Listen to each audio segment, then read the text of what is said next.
Merci bien. Donc déjà, bonjour à toutes, bonjour à tous. Je tiens à remercier donc les membres ici de l'organisation et de m'avoir invité et en même temps pour me permettre de présenter le thème suivant, les Jeux Olympiques à l'échelle des blocs Moscou 1980, Los Angeles 1984, d'un boycott à l'autre, quand les États se mêlent de sport. Voilà. En guise d'introduction, déjà, nous pouvons voir que la refondation des Jeux Olympiques modernes de Pierre de Coubertin, énoncée le 23 juin 1894. Je vais insister ici sur le mélange de ces deux valeurs anciennes, valeurs modernes, et notamment sur la valeur moderne de la maîtrise de soi. La maîtrise de soi qui fait appel au processus de Norbert Elias, qui est en même temps celui de la violence maîtrisée, et qui caractérise véritablement, finalement, ce qu'est le boycott, ou le sens même de boycott. En effet, chaque Olympiade investit chaque athlète national d'une mission d'ambassadeur idéologique, et ceci est déjà rappelé par Charles Maurras dès 1896, lors des premiers Jeux Olympiques à Athènes. En effet, il est investi cet athlète comme ambassadeur idéologique, politique, diplomatique. Il est là pour faire triompher finalement un modèle sociopolitique, et il représente ce modèle sociopolitique. En prenant exemple sur les Jeux Olympiques de Moscou 1980 et de Los Angeles 1984, nous pouvons voir que finalement, on va aller à son paroxysme de cette représentation, et on n'hésite pas d'ailleurs, comme Fabien Holl, par exemple, sociologue du sport, qui n'hésite pas à parler de guerre olympique. Et de guerre olympique, surtout dans cette période de contexte historique qui est la guerre froide depuis 1947. C'est-à-dire que cette guerre froide, en fait, elle ne peut exister, et je suis donc en accord avec monsieur Jean-Paul Savard sur le fait que les médias représentent finalement, vont transmettre un message, puisque cette guerre olympique ou cet affrontement olympique des Jeux de Moscou de 1980 ou de Los Angeles ne peut exister sans finalement une tribune d'information et la médiatisation. C'est-à-dire que par l'intermédiaire des médias, en fait, ces boycotts ont été finalement une véritable caisse de résonance, c'est-à-dire une tribune de propagande. Ici, mon but de cette communication n'est pas de retranscrire les événements, mais bien au contraire de montrer qu'il y a de nouveaux apports aujourd'hui historiographiques, bibliographiques, à partir de nouveaux fonds d'archives qui ont été révélés, notamment avec la levée des fonds d'archives au sein de la CIA, mais aussi du Politburo en Union soviétique ou ex-Union soviétique et du KGB. Et ces fonds d'archives, donc cette levée des fonds d'archives, remettent en cause certaines analyses du moment, du contexte, du coup de l'émotion aussi, et permettent de donner un nouvel œil sur les motifs finalement de ces boycotts. La question principale que nous pouvons nous poser aujourd'hui, c'est comment les Jeux olympiques sont-ils devenus un enjeu politique au XXe siècle, et notamment au service des idéologies. Pour cela, je prendrai deux petits exemples pour bien illustrer que finalement, les boycotts, les Jeux olympiques, c'est d'abord un affrontement, une guerre olympique. Tout d'abord, tout le monde connaît que pour les Jeux olympiques, il y a un cadre juridique, c'est la charte. La charte olympique qui est assez tardive, puisqu'elle ne prend son titre qu'en 1978, mais finalement, elle est écrite en 1908 sous le titre d'annuaire.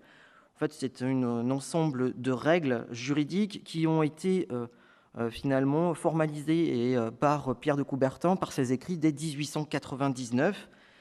Et un journal sportif allemand en 1913 reprend cette idée, et je le cite, « L'idée olympique de l'ère moderne symbolise une guerre mondiale qui ne montre pas son caractère militaire ouvertement, mais qui donne à ceux qui savent lire les statistiques sportives un aperçu suffisant de la hiérarchie des nations. » On voit clairement que cette affirmation de ce journal sportif allemand montre clairement que l'olympisme qui prône la paix, le respect, la maîtrise de soi est très rapidement intégré dans le jeu des relations internationales.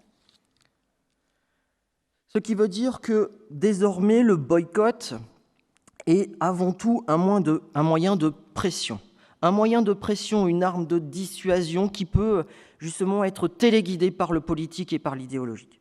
Il est important tout d'abord de reprendre un petit peu cette notion de boycott, et je reprendrai plutôt cette notion de boycott non pas dans un terrain donc théorique, mais plutôt d'abord dans le sens même historique voire anecdotique un petit peu de ce mot boycott.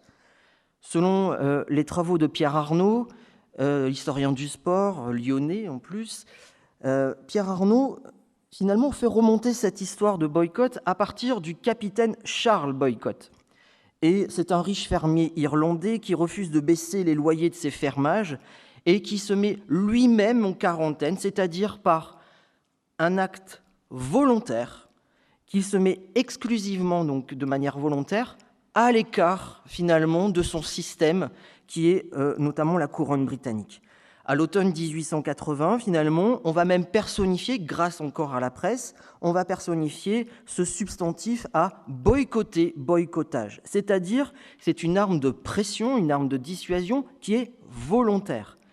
Et c'est là justement que je vais entrer par ma démonstration, c'est-à-dire que c'est un acte volontaire pour 1980 et 1984.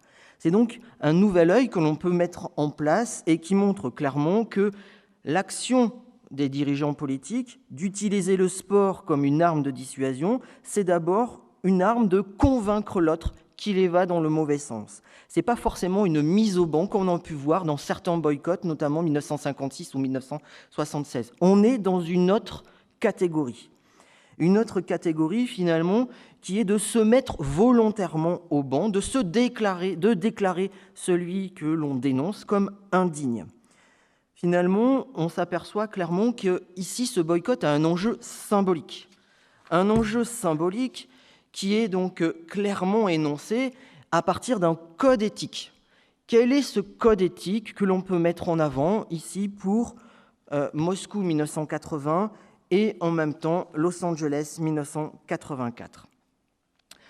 Tout d'abord, cet enjeu symbolique, ça passe effectivement par les médias. Pourquoi ? Parce que le tableau des audiences de 1960 et 2008 montre clairement qu'il y a une universalisation des Jeux Olympiques grâce aux médias.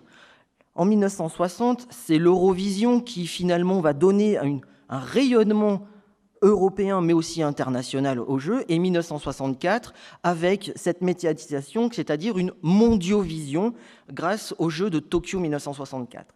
C'est-à-dire que l'avènement des médias va amplifier ici l'enjeu finalement des Jeux Olympiques et va faire des Jeux Olympiques forcément un événement politique. Ça ne veut pas dire que l'événement politique que sont les Jeux Olympiques débute en 1960.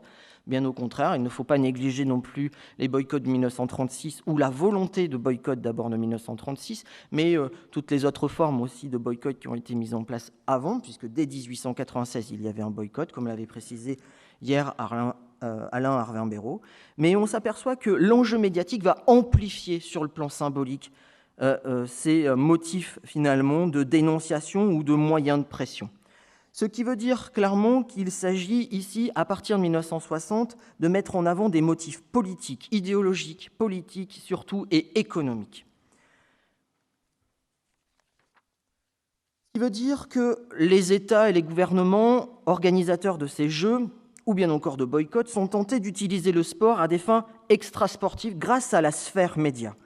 Et le contexte de la guerre froide va amplifier les choses et va surtout amplifier la lutte idéologique qui s'installe entre les deux grands, entre le bloc de l'Est et le bloc de l'Ouest. C'est-à-dire que le sport, finalement, va devenir une véritable vitrine internationale, une vitrine de la vitalité surtout et de la grandeur des nations qui participent à cet événement olympique.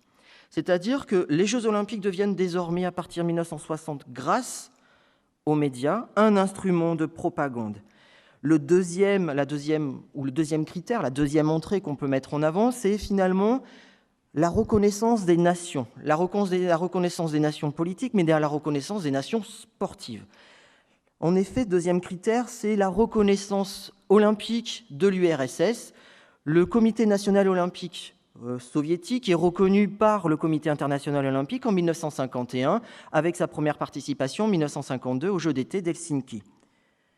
Rapidement, on s'aperçoit que ces Jeux olympiques d'Helsinki doivent être finalement, pour les États-Unis, un moyen d'asseoir leur domination sportive, chose qu'ils ont fait effectivement depuis 1896, mais surtout depuis 1904. Et il y a une véritable un véritable engouement qui se met en place avec une ébullition médiatique en 1952 avec des reporters et notamment américains, qui n'hésitent pas à dire que les États-Unis vont écraser finalement les athlètes soviétiques. Finalement, grâce à l'ouverture de certaines archives avec Allen Gutmann et aussi Sylvain Dufraisse avec une thèse qui date d'il y a 5 ans, on s'aperçoit que finalement, ces archives montrent que l'Union soviétique s'est préparée en fait à entrer dans le Comité international olympique. C'est-à-dire que l'Union soviétique a établi sa propre chronologie d'entrée et d'être reconnue. Certes, pour l'instant, juste à partir des années 20 et des années 30, elles ont toujours refusé de participer aux Jeux olympiques puisqu'elles dénonçaient comme le sport bourgeois, mais à partir de 1949, on voit finalement qu'une politique incitative volontaire est mise en place par le Parti communiste soviétique dès 1949, qui stipule d'ailleurs que tous les comités sportifs de l'Union soviétique ont pour obligation, je cite, « de développer le sport dans tous les recoins du pays, d'augmenter le niveau de performance sportive, d'aider les athlètes soviétiques à s'imposer dans les compétitions sportives mondiales dans un futur proche. » Dès 1949, finalement, les athlètes de l'Union soviétique sont préparés, structurés, sur le plan médical, sur le plan de l'entraînement et sur le plan de la physiologie. Ce qui veut dire que les très bons résultats qui vont donc se mettre en place dès 1952, comme le prouve ici ce tableau, ce n'est pas une surprise pour l'Union soviétique. C'est une surprise, par contre, pour le bloc occidental et notamment pour les Américains. On peut regarder sur cette courbe que le nombre de médailles entre les États-Unis et l'Union soviétique sont très très proches. Et ça entraîne une prise de conscience à la fois médiatique et politique parmi les interlocuteurs du gouvernement de la Maison-Blanche et des Américains, c'est-à-dire que la suprématie américaine sur les Jeux olympiques est menacée. Désormais, l'arène olympique n'est plus uniforme, elle est bicéphale, elle est binaire. Ce qui veut dire que l'affrontement olympique, dès 1952, il existe. Je reviens finalement sur ce contexte pour bien expliquer le sens même des boycotts 1980-1984. Pourquoi j'ai mis ce tableau des médailles? Pour voir en même temps qu'il y a une évolution constante, une montée en puissance en fait de l'Union soviétique, mais si vous repérez bien, il y a aussi la montée en puissance de la RDA, de l'Allemagne de l'Est, à partir de 1968. C'est-à-dire que dans son sillage, l'Union soviétique entraîne tous ces pays amis du bloc de l'Est. Et finalement, on s'aperçoit que c'est véritablement une guerre d'information et de propagande qui est mise en place par ce tableau des médailles, appuyée là encore par les médias internationaux et qui montre finalement tout un contexte finalement d'animosité, on va dire sportive, mais une animosité idéologique. D'ailleurs, l'Américain Avery Brundage, président du Comité international olympique dès 1952 jusqu'à 1976, clairement, il énonce la question de l'autonomie du sport face à cette montée en puissance du politique. Il souligne que les pays communistes ont adopté les vues du Comité international olympique avec enthousiasme, mais il précise dans une lettre, une circulaire du 6 avril 1956 adressée aux membres du Comité international olympique, « Ce n'est pas la supériorité d'une autre nation que nous devons craindre, mais bien notre suffisance nationale et notre amour de la vie aisée, provenant d'une excessive prospérité. Si le succès russe aux Jeux olympiques nous incite ainsi que le reste du monde à vaincre nos propres faiblesses et à corriger nos défauts, il aura vraiment servi à des fins utiles. » C'est-à-dire une prise de conscience que désormais, il faut se structurer et il faut se lancer dans une véritable guerre d'information. C'est la prise de conscience américaine dès 1956. C'est-à-dire qu'à partir de 1956, il y a une montée en puissance de maîtriser l'information, de maîtriser finalement cette guerre d'information. C'est ainsi que l'instrumentalisation faite par les deux grands des Jeux olympiques devient une constante à partir de 1952 et se renforce après 1968. Il faut maîtriser le tableau des médailles, il faut maîtriser l'information, il faut maîtriser finalement l'organisation du sport. La question qui se pose finalement, c'est est-ce que ce sport, finalement on peut le voir avec encore ces nombres de médailles, c'est est-ce que le sport est véritablement autonome? 1972, j'ai mis une flèche avec Munich, nous pouvons voir que finalement l'autonomie du sport n'existe pas. Ce sont les deux grands qui maîtrisent le sport, ce sont les deux grands qui maîtrisent en même temps cette arène olympique, qui donnent le là, si vous voulez, un petit peu dans cet affrontement et le sens même des Jeux olympiques. C'est-à-dire que finalement, cette fête universelle et du pacifisme que sont les Jeux olympiques sont finalement dirigés par ces deux grands, qui eux-mêmes donnent la chronologie de la détente, et cette détente qui se déroule notamment dans les années 1970. On s'aperçoit donc avec ces tableaux de médailles qu'un véritable armement sportif est mis en place, c'est-à-dire que le CIO se trouve dans une situation entièrement nouvelle, c'est-à-dire que finalement, il prône l'autonomie olympique, mais il est coincé, finalement, il est dépendant des deux grands pour donner du sens même à son événement que sont les Jeux olympiques. J'en arrive maintenant à la désignation de la ville olympique de 1980 avec Moscou. Hier, il a été précisé qu'effectivement, pour cette Olympiade donc de 1980, 2 villes se sont présentées, seulement 2 villes, Moscou et Los Angeles. Et lors de la réunion du Comité international olympique à Vienne, en Autriche, le 23 octobre 1974, ces 2 villes qui s'affrontent, c'est en même temps un affrontement politique, il faut être assez clair. Et cet affrontement politique, on voit sous les yeux, je vous ai mis le résultat, avec une victoire écrasante de Moscou, 39 voix contre 29 pour Los Angeles. Comment expliquer finalement ce différentiel de 19 voix ? Ce différentiel, il est dû finalement à un noyautage un petit peu de ce Comité international olympique, puisque depuis 1954, en fait, une règle dans l'annuaire, donc dans la future charte olympique, où chaque président du Comité national olympique est élu comme membre olympique, coopté. Et on s'aperçoit qu'un véritable glacis défensif sur le plan soviétique se met en place avec des CNO amis, des CNO tels que Yougoslavie, Hongrie, Bulgarie, Roumanie, et bien d'autres encore, jusqu'à 1968 avec la RDA, on s'aperçoit que finalement, ce glacis soviétique qui noyote le Comité international olympique agit en une seule voix, une voix uniforme. Et quand finalement, donc en 1974, il faut donc voter pour cette ville olympique, il y a donc ce nombre de voix de manière uniforme, tandis que de l'autre côté, le bloc de l'Ouest est beaucoup plus disparate. On discute, et notamment la voix française qui essaie donc de voir si elle peut jouer sur le côté donc de Moscou ou bien encore de Los Angeles. D'ailleurs, le CNO, donc les représentants, les cooptés olympiques français ont voté pour Moscou pour 1980. Donc on voit bien qu'il y a d'un côté une uniformité et de l'autre plutôt donc plusieurs sous-ensembles.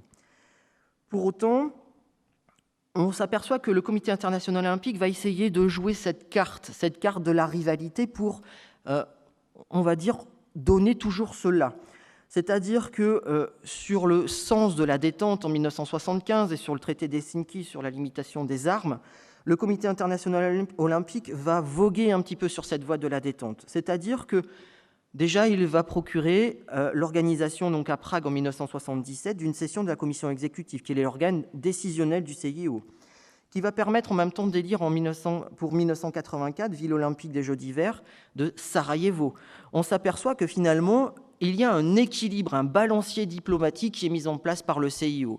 C'est-à-dire que en jouant sur ce balancier diplomatique, le CIO joue un petit peu avec le feu, c'est-à-dire qu'il met en avant un affrontement donc finalement inéluctable puisque les États-Unis se sentent finalement donc peu à peu diminuer, c'est-à-dire qu'ils perdent de plus en plus leur pouvoir au sein même de la structure olympique. Et ceci est renforcé avec l'élection en 1976 de l'Irlandais Lord Killanena, qui n'est pas un choix américain. Donc on s'aperçoit que finalement, au fur et à mesure, les États-Unis se sentent eux-mêmes menacés par la domination nouvelle de l'Union soviétique sur la sphère du CIO. Et finalement, cette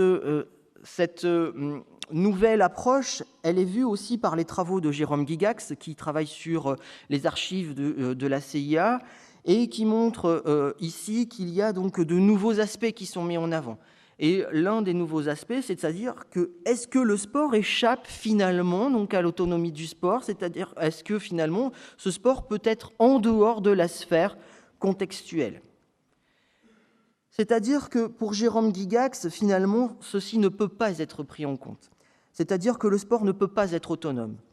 Il le montre clairement avec ses archives donc de la CIA, avec finalement Jimmy Carter qui prend ici donc celui qui va mener le boycott de Moscou 1980.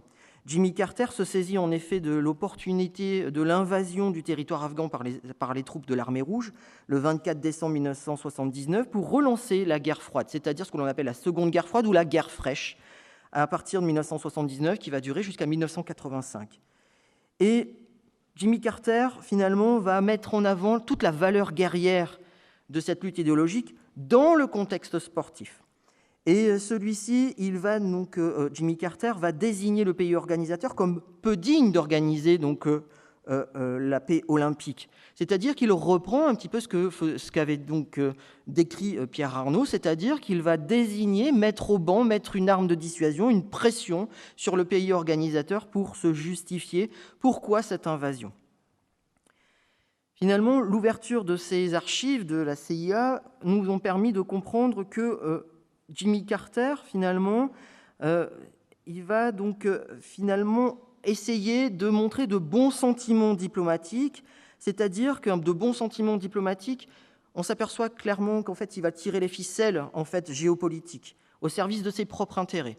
Pourquoi ? Parce que déjà, il faut anticiper, nous sommes le 24 décembre 1979, et à partir de 1980, novembre 1980, c'est une année et l'élection présidentielle américaine. Et Jimmy Carter est donc plus bas dans les sondages face à son adversaire républicain, qui est Ronald Reagan. Ronald Reagan qui l'accuse de mollesse sur le plan international. Reprenons notamment le fait, par exemple, aussi... j'ai été un peu vite, excusez-moi. Reprenons le fait, surtout, c'est le changement de gouvernement au Nicaragua, en Amérique centrale, avec ce gouvernement sandiniste proche des États-Unis. Et Ronald Reagan dit que, finalement, notre propre précaré, finalement, qui est l'Amérique, est lui-même menacé par la menace soviétique. Que fait Jimmy Carter ? Et Jimmy Carter, finalement, va essayer d'anticiper, cette fois-ci, dans un but de réélection présidentielle. Mais pourquoi Moscou fait autant peur, finalement, aux États-Unis ? Moscou fait autant peur ici. Pourquoi ? Parce que, en fait, le Moscou est en pleine, on va dire, rénovation urbaine. Pourquoi Moscou, finalement, fait peur ? Parce que, d'abord, pour Moscou, le sport est une affaire d'État. Je vous l'ai précisé depuis 1949, et ceci est renforcé au fur et à mesure. La politique de transformation urbaine de Moscou, pour 1980, est considérable. Considérable, cette transformation de Moscou, puisque rien que pour les Jeux Olympiques, organisation, je ne parle pas de construction, rénovation de bâtiments, rien que pour l'organisation, avec les traducteurs, avec en même temps l'accueil, c'est 280 millions de roubles qui sont consacrés. Alors à cette époque-là, 280 millions de roubles, c'est 280 millions de dollars. C'est considérable, considérable, rien que pour l'accueil. Et en fait, les dernières archives montrent clairement que pour les Jeux de Moscou de 1980, c'est un quart du PIB de l'Union soviétique qui est consacré pour 1980. Une ruine pour l'Union soviétique. Pourtant, pour Léonid Brejnev, premier secrétaire du Parti communiste soviétique, ces Jeux sont un moment d'apothéose dans l'histoire de l'Occident. Un nouveau visage du socialisme doit être mis en avant. L'affiche, d'ailleurs officielle, le montre clairement. Le socialisme doit être triomphant avec l'étoile, on le voit, l'étoile rouge, qui est donc au sommet, au firmament de tout ce monde, en fait. Et on voit donc les lignées, en fait, c'est les lignées, on peut l'interpréter comme les lignes de départ, si vous voulez, d'un 100 mètres, mais en fait, ce n'est pas du tout cela, c'est tous les pays, tous les blocs qui vont soutenir finalement cette étoile rouge, c'est-à-dire le socialisme triomphant. Voilà la raison principale de la peur des États-Unis. C'est-à-dire que finalement, participer à ces Jeux Olympiques, c'est aider le socialisme triomphant. Deuxième raison, élection présidentielle, aider le socialisme triomphant. Là encore, finalement, pourquoi participer à ces Jeux Olympiques ? Ce qui convient qu'il faut déstabiliser Moscou 1980. C'est là justement l'entrée des médias, la manipulation faite par le gouvernement américain et la Maison-Blanche. Je vous ai mis en gros cette affiche qui va donc marquer finalement cette période de 1960, 1979, début 1980, puisque cette affiche donc, de l'appel au boycott, c'est une affiche qui a été faite avec le soutien financier de la CIA. Les dernières archives, notamment de Jérôme Gygax, nous démontrent que la CIA va largement contribuer à financer tout un ensemble de campagnes médiatiques et notamment de radio libre. Radio libre, notamment avec Radio-Canada, on le voit, avec notamment donc d'autres affiches qui vont donc se développer. Libération aussi, qui est financée donc en partie par des capitaux américains. Et tout cet ensemble finalement médiatique qui va participer à une campagne de boycott n'a qu'un but, selon Jimmy Carter, lorsqu'il prend la parole en début février 1980. C'est-à-dire qu'il s'affiche comme le défenseur du monde libre, où nul pays ne peut poursuivre à faire des affaires avec l'URSS après cette agression de la souveraineté afghane. Son discours particulièrement agressif est une mesure symbolique. C'est-à-dire que, désormais, si l'URSS poursuit son attitude agressive, nous ne pourrons pas envoyer nos athlètes sur place. La menace est lancée. C'est-à-dire que le boycott, apparaît cette campagne médiatique anti-Moscou, on lance finalement la dernière étape, le dernier critère, c'est-à-dire la menace, la pression, la mise au banc. Je ne participerai pas. Et on va même, avec son vice-président, aller proposer une autre solution, c'est-à-dire de délocaliser les Jeux Olympiques de Moscou à Munich ou à Montréal. Véritable intimidation donc, qui est mise en place. Et cette intimidation, elle va donc même plus loin. Il faut détourner finalement donc, les médias. L'objectif, il faut détourner l'attention sur la mollesse, c'est-à-dire la politique molle entreprise par Jimmy Carter. Puisque son bilan est particulièrement terni par une affaire qui est finalement la prise d'otage de l'ambassade à Téhéran, où 54 diplomates américains sont retenus depuis le 4 novembre 1979. Il faut reprendre l'initiative dans les relations internationales et le boycott de 1980 est donc une manipulation de la part du gouvernement américain. Pour 1984, maintenant j'en viens aussi pour Los Angeles, c'est-à-dire qu'ici, il y a une autre mise en place, c'est-à-dire que pour 1984, il faut détourner la déstabilisation du régime de l'Union soviétique, c'est-à-dire la mort tout d'abord de Léonid Brejnev, puis la mort successive de ses deux successeurs, que sont Andriopov et en même temps Tchernenko. Il faut essayer de restructurer l'appareil politique, c'est-à-dire le Politburo de l'Union soviétique. Il faut donc un avènement d'un jeune premier secrétaire qui est Mikhail Gorbatchev et sa politique de la perestroïka pour essayer de relancer. Mais Gorbatchev, lui, précise qu'il faut du temps, il faut une pause. Et là, voilà la principale raison en fait, du boycott de Los Angeles 1984, c'est-à-dire de maîtriser, toujours comme Charles Boycott en 1880, je maîtrise en fait mon temps. Je ne subis pas la pression de l'autre, je maîtrise mon temps. C'est-à-dire que je ne vais pas me précipiter et Gorbatchev va essayer jusqu'au dernier moment d'imposer son temps et sa chronologie. Sauf qu'il est finalement, donc, on va dire, dépassé par les événements. Et dépassé par les événements, c'est notamment donc, cette entente entre les deux grands. C'est-à-dire que, avec ces cartes, on peut voir finalement que ce boycott, il est quand même, 1980 et 1984, il est assez généralisé. Avec un nombre considérable de pays, 1980, on s'aperçoit que 80 pays ne participent pas à Moscou, donc 1980. Alors voici le détail. Alors, j'en suis désolé si c'est un peu petit. On s'aperçoit que ces 80 finalement, donc, pays répondent à un appel de solidarité, comme je l'ai dit tout à l'heure, mais en même temps parce que Moscou participe au financement de tout un ensemble de petits pays africains ou bien encore de zones peu développées ou donc, en voie de reconnaissance politique en Asie du Sud-Est. En 1980, d'autres pays vont participer cette fois-ci avec une bannière olympique ou avec la bannière de leur CNO, c'est-à-dire notamment la France, par exemple, qui refuse d'afficher le drapeau français, mais plutôt le drapeau du CNOSF. Pour 1984, cet ensemble donc, de pays, qui est à peu près d'une trentaine, on voit déjà des dissidences. Si vous remarquez bien dans cette liste, il manque la Roumanie.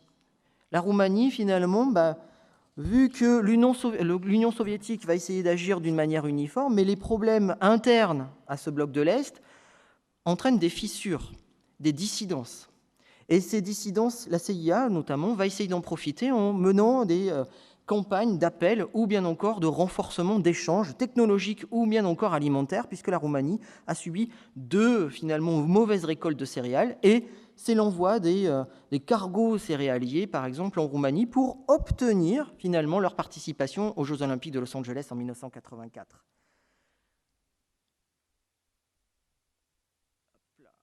Pour conclure, on s'aperçoit que l'intrusion du sport dans les stratégies politiques des gouvernements n'est pas un phénomène entièrement nouveau, bien au contraire.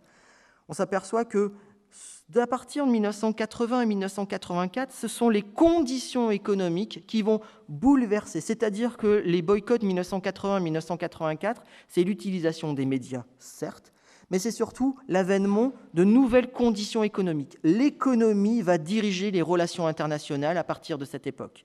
En effet, la concordance va même jusqu'à deux faits. À partir de 1985, on en a parlé hier, c'est la prise de conscience de Juan Antonio Samaranch, le nouveau président du CIO depuis 1980, qui va donc prendre conscience qu'il faut désormais avoir une autonomie du sport qui passera par la financiarisation des Jeux Olympiques et du Comité international olympique. Il ne faut plus dépendre des deux grands, il faut donc imposer, là encore, sa chronologie et son là.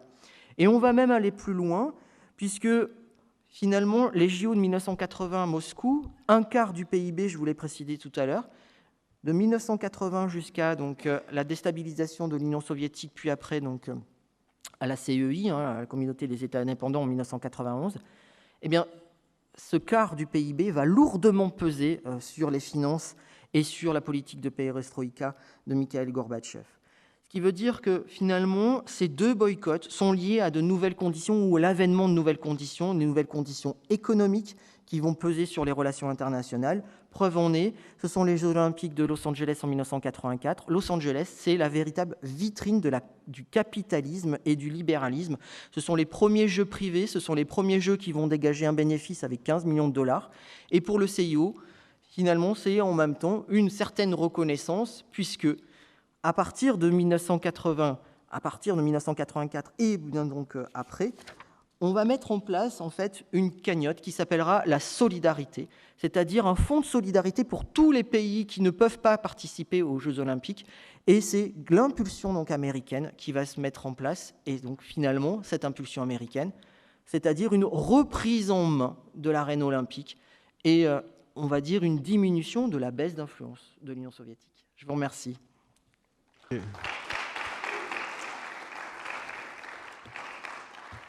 Merci beaucoup, Monsieur Polycarpe. Alors là, on voit que finalement, on est loin de ce que j'avais dit en avant-propos. Le sport, c'est la fraternité entre les gens. Et puis là, on s'aperçoit qu'en fait, c'est une autre façon de se faire la guerre. Donc les questions, est-ce qu'il vaut mieux faire ça? Est-ce que c'est la bonne solution, le sport, faire la guerre autrement? Et puis, est-ce que malgré tout cela, les athlètes parviennent à dégager ce sentiment de solidarité et les journalistes entre eux. En tout cas, nous, c'est ce qu'on essaye de faire au sein de l'Association internationale de la presse sportive, de faire fi de tout cela, mais on s'aperçoit que pour les élections qu'on a, effectivement, il y a des blocs qui se créent de la même façon. J'ai presque envie, avant de lancer le débat, est-ce qu'on peut dire qu'à partir de ces Jeux de 1980 à 1984, on est arrivé... on a complètement basculé, changé de monde. Avant, effectivement, c'est la politique qui décidait. Et puis après, c'est l'argent. Et donc, on va parler que des Jeux Olympiques pour l'instant, puisqu'il y a Mme Gomez qui nous parlera d'apartheid. Tous ces problèmes se posent évidemment dans des autres sports, mais donc on va rester sur les Jeux Olympiques. C'est le basculement et c'est charnière, quoi, 80-84. La première impression, effectivement, le premier rapport que l'on a en 1980-1984 face à ces boycotts, la première analyse, c'est d'abord des motifs politiques. Mais avec le recul historique et l'ouverture de ces fonds d'archives, on s'aperçoit que c'est finalement le politique qui est dépassé par l'économie. Et l'économie est en train de prendre le pas, c'est-à-dire toute la politique fiscale de Ronald Reagan, toute la politique de Margaret Thatcher qui se met en place dès fin des années 70, montre clairement que désormais l'économie va diriger le sens même des relations internationales, c'est-à-dire que l'économie va même être plus importante, plus forte que le politique. C'est-à-dire que les motifs politiques sont désormais, on va dire, inférieurs à l'économie et va donner en fait le sens idéologique et le modèle sociopolitique après de cet nouvel affrontement. propose, si vous avez des questions sur l'olympisme, voilà, on va rester là-dessus avant d'écouter Madame Gomez. Je vous en prie.